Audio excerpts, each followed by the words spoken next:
Okay, welcome back. And let's get into some film analysis. I've decided that the first movie we are going to cover here on this channel is the 1995 NC-17 rated Paul Verhoeven cinematic dumpster fire, if you go by the reviews at the time. That is Showgirls. Seems like an odd choice, but I actually had not seen this movie until very recently, and I was pleasantly surprised at how much there is to unpack in it. It's actually kind of the perfect movie to launch this channel, I think, because it's kind of unexpected and it is absolutely just ripe for the kind of analysis that we're going to do here. There is a lot going on in this movie. And what kind of sold me on it too was when it came out. It came out in 1995, and that was during a period of what I kind of consider to be peak Paul Verhoeven. If you're unfamiliar with his movies, during that time, from 87 to 97, he made a kind of unofficial trilogy of sci fi movies, all of which I kind of consider to be masterpieces in their own right. And those movies are Robocop, Total Recall, and Starship Troopers.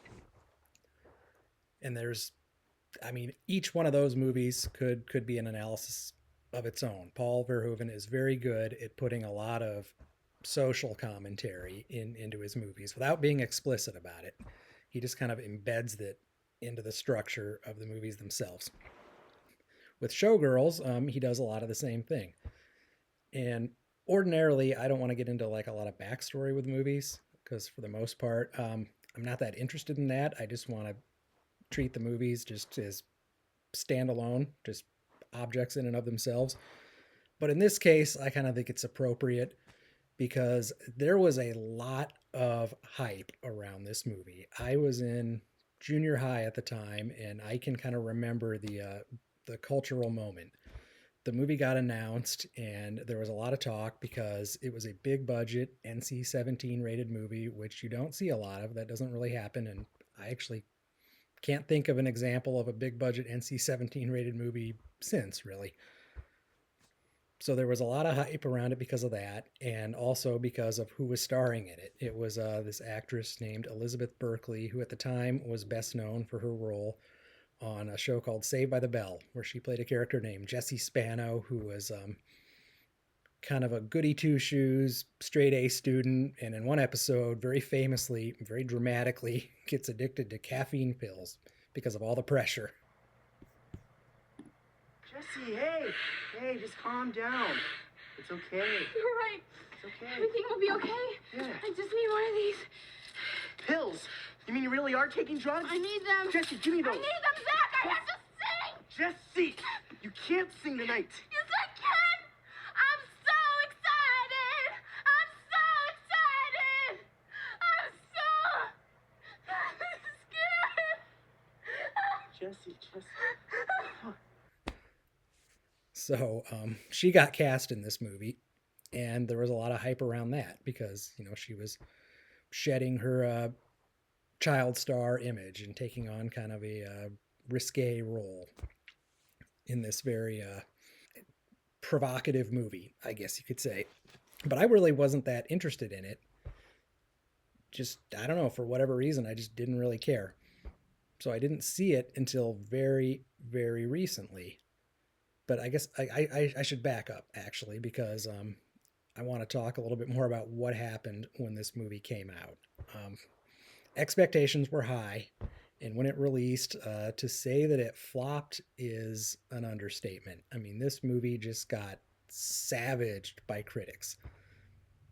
It won a Golden Raspberry Award for Worst Director, which Paul Verhoeven accepted in person, which I thought was kind of cool. It sort of shows he's a good sport.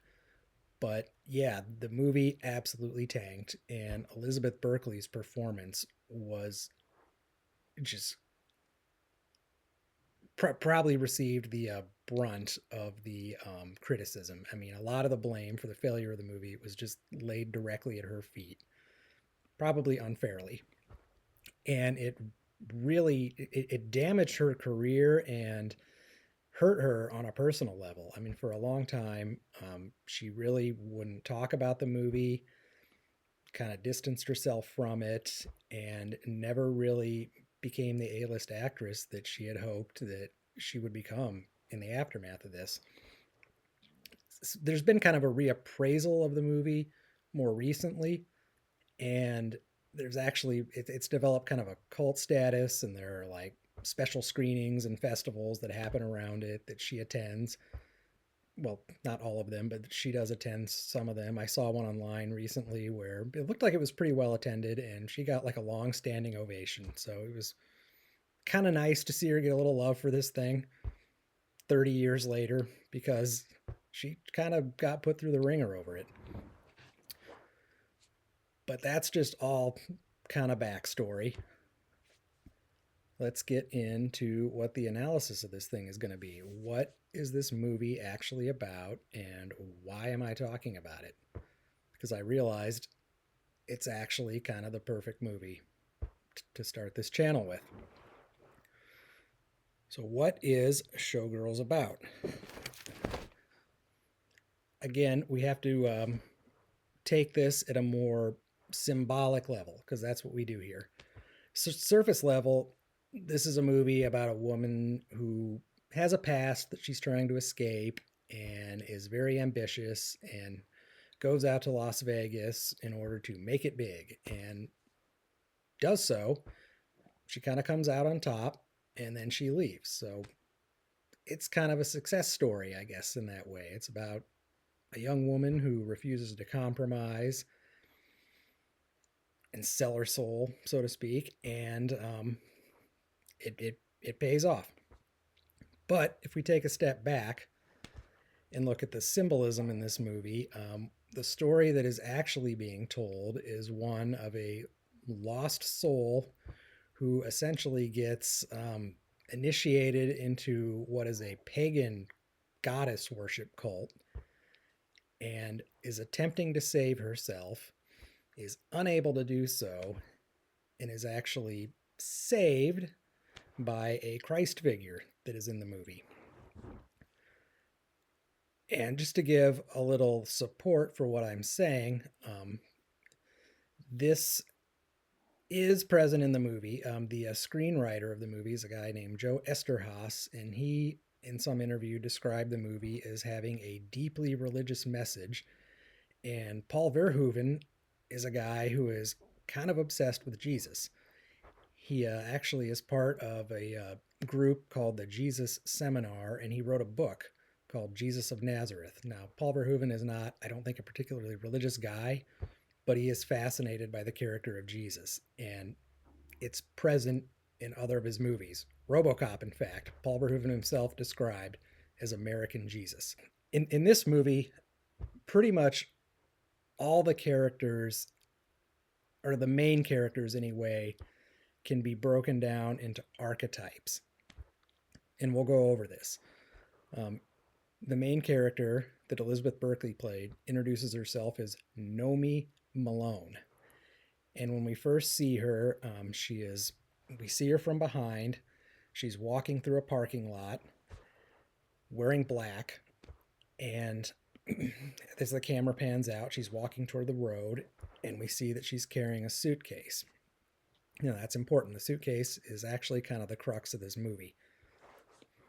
So she goes to the road, she thumbs a ride, and she gets picked up by this guy who is looks like a bad Elvis impersonator.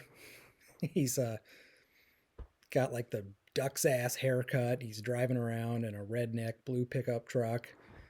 Picks her up and he's like, "Hey, pard, today's your lucky day. Where are you headed?" And they have a conversation while they're driving, where he basically asks her to introduce herself, like, "What's your name?" And she says, "Nomi." Not Naomi, Nomi. And this is important because names in movies, not all the time, but names can be very symbolic. And Nomi is an unusual name, and phonetically it's Know Me, Knowme. And Malone, if we drop the M, becomes alone. So it's Know Me Alone. And this is something Elizabeth Berkley actually talked about in a like old like behind the scenes featurette that I found online. So I was pleasantly surprised to see that she had actually commented on what I had noticed in the movie. But this is important because Nomi is this lost soul who, throughout the film, is trying to save herself. She doesn't want to accept anything from other people. And that's smart in certain ways because she's going to Las Vegas, Sin City, where pretty much every character in the movie is trying to exploit her in some way or another. So she gets to Vegas and she goes to a casino with this guy that picked her up. And he tells her to leave her suitcase in the car. And he's like, I'm going to go talk to my uncle and I'm going to see about getting you a job. And then he offers her like $10, which he's kind of reluctant to take. And he's just like, what? You know, hasn't anybody ever been nice to you before? So she goes inside, she plays the slots for a while. She wins some money, loses some money, and then a little time goes by. The guy hasn't come back, and she starts to realize, you know, something's not right here. This guy should have been back a long time ago. So she goes outside, truck's gone, suitcase is gone. The guy was running some kind of grift. You know, he was picking up hitchhikers and then essentially robbing them. So she kind of freaks out because she's in Vegas, she's alone, she has nothing. All she has is the clothes on her back. And she starts like pounding on this car. And the owner runs out and they kind of scuffle a little bit. And Nomi runs into the road and almost gets hit by a car. And this woman who she'd been fighting with a minute before runs in and pulls her back out. And then they kind of embrace a little bit. It's kind of a weird scene. And then we cut to this woman takes her out and buys her dinner and is talking to her. And this woman is named Molly, we learn. And Molly, we're going to walk through, is the Christ figure in the movie. She brings her into her home, lets her live there, and basically helps her to get a job. And again, I want to stress that a lot of this stuff that I'm going to talk about is communicated symbolically. One of the first things that happens when we see Molly and Nomi's relationship developing is that Nomi does nails, and Molly comments on that, about how she's very talented with that. And this is something that comes up throughout the movie. Now, what were nails used for? Nails were used to crucify Jesus.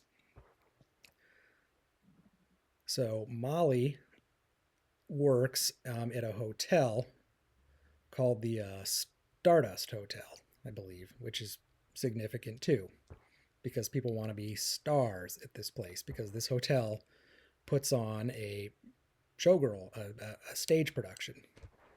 And Molly is a like a costume designer or repairer for this production. And she gets Nomi a job, or she kind of gets her an in with this production. And Nomi is immediately taken with this. She really wants to be in this production, which is called Goddess. Now, Goddess is presented to us as essentially a pagan ritual.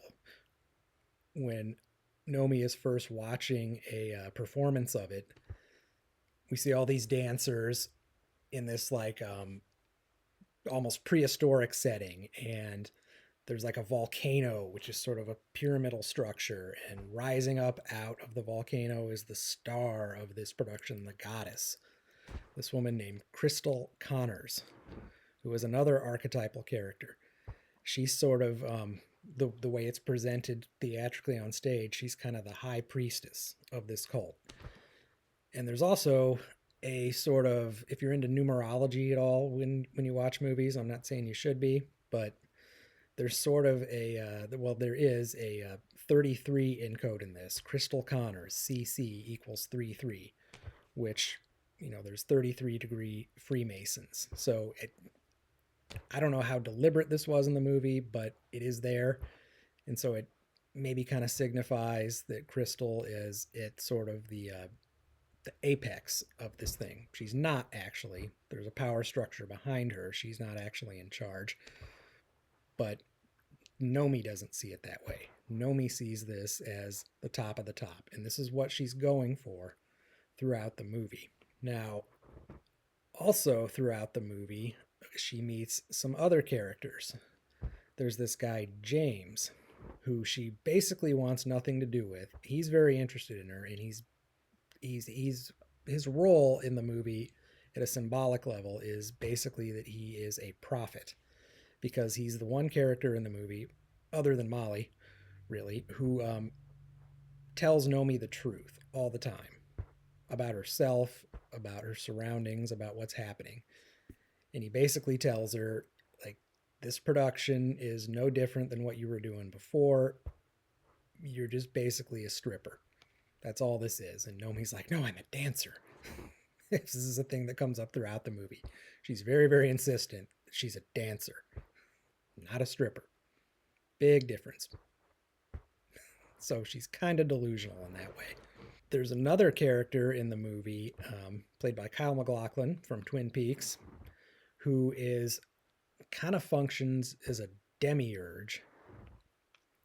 And what that is it's sort of like a false god of a false world, because the Stardust, this pagan cult, is not real. It's not a real place. It's glitz and glamour, but underneath it's corrupt, and it's not the real world. But he's in charge of it, and he is using Nomi throughout the movie in order to get what he wants, essentially. But she's completely bought into it and can't see it. Molly, again, throughout this movie, is the one character who gives Nomi unconditional love and support and never asks anything in return. And Nomi is crappy to her throughout this movie. Like, she takes advantage of the friendship. She does things that put Molly's job in jeopardy. I mean, she's selfish. And Molly lets it go. And again, I want to get back to how Molly is presented as a sort of Christ-like figure throughout this movie. There's another point later in the movie where Nomi gets invited to go to a boat show. She gets offered like $1,000 to go and supposedly just represent the hotel and just entertain some rich guys. Well, it turns, and Molly had warned her not to do it. Molly's like, other girls here have done that and they didn't like it. Nomi decides, whatever, I'm going to do it. $1,000 is $1,000. So she goes, and it turns out that basically what this really is the hotel is pimping these girls out for rich businessmen. So she gets propositioned, and she's like, no, screw you. And she doesn't end up doing it. But later on, she's going back on stage, and so it's dark, and there's a scene where they're going back up on stage, and Molly is frantically trying to like repair a costume, and Nomi sees her, and she says, you were right about the boat show. And in that scene, Molly is holding a flashlight in her mouth. So there's light coming out of her mouth. And what do we know? What is said about Jesus? That he's the way, the truth, and the light. Now, a little while later on, Nomi, in her drive to get to the top and become the goddess, actually pushes Crystal, the high priestess, down a flight of stairs out of anger. And she injures her, and Molly confronts her on this. Molly was there, and a little later on, Molly's clearly upset with Nomi, and she's like, what happened? She's like, you pushed her, didn't you? And Nomi denies it 3 times, which is significant. Peter denied Jesus 3 times. Nomi says something like, no, like, how can you talk that shit to me? Julie saw it. And Molly's like, Julie's back was to you. She couldn't have seen it. And then Nomi says again, she saw it. So that's the third denial. After that, Nomi insists that Molly come to this party because there was this party that was going to be held kind of in her honor because she had taken on the role of the goddess. She is the goddess now, so they're going to celebrate her. And Nomi really wants Molly to come to this party, and Molly's just like not having it. She's just like, no, leave me alone. In this party is Roman themed, which is important here. So they get to the party.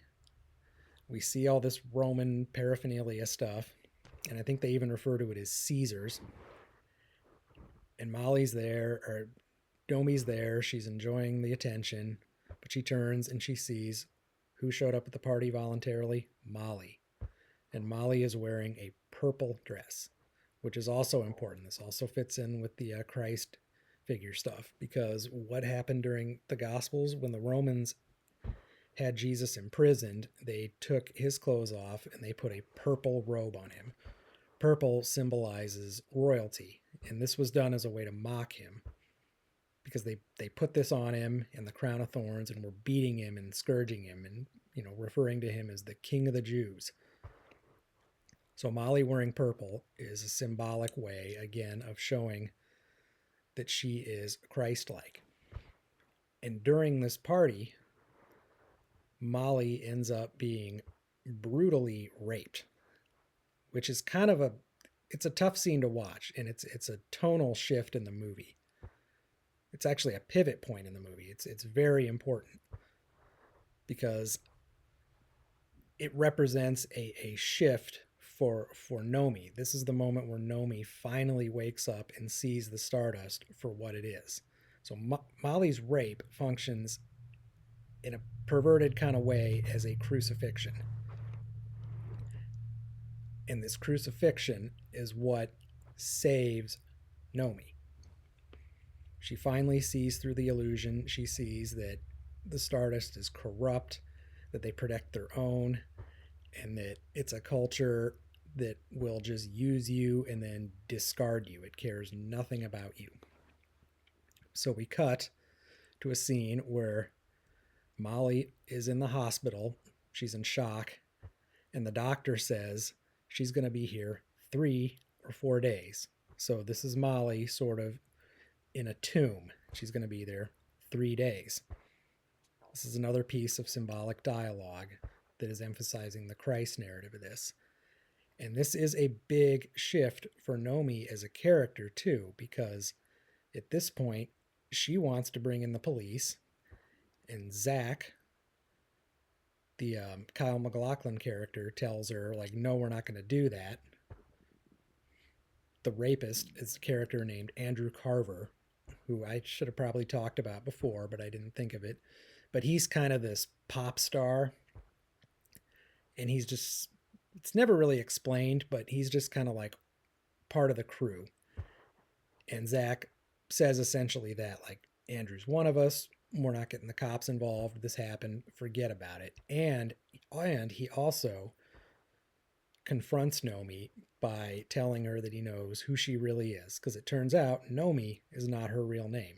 Her real name, her real identity, is Pollyann Costello. So he threatens her with that because she has a history. She'd like been involved in like certain crimes, I think, like and like prostitution, things like that. She had a dark past that she's trying to escape from, and he brings that back up. So she hears that and essentially like spits in his face, tells him to fuck off. And at this point, Nomi decides that she is going to avenge Molly. Now, that's not exactly a Christian thing to do, but it is in the context of this movie, because this is the first time that Nomi has shown the capability of love and of acting in a way that is, well, that puts her at risk and also it is intended to help someone else. This is the first time that she's done anything selfless. So she goes to Andrew Carver's hotel under the guise of hooking up with him, and then gets in there and just kicks the hell out of him, essentially. And then she goes back to the hospital, tells Molly this, and then leaves Vegas. So at the end of the movie, we kind of end where we began. We see Nomi, only now it's Pollyann Costello, thumbing a ride on the side of the road. And who picks her up? A good old Elvis impersonator. And they have a conversation. He doesn't know who she is at first, but he's like, "Hey, did you gamble?" She's like, "I gambled." And he says, "What'd you win?" And she says, "Me." And then she pulls her switchblade on him, like she did at the beginning of the movie, and she says to him, "I want my suitcase back." So she is reclaiming her identity after she has been saved by Molly, and she is now in a position to be able to reclaim her identity, which is symbolized by the suitcase, and move on. And we see that she is going to Los Angeles, which is the city of angels.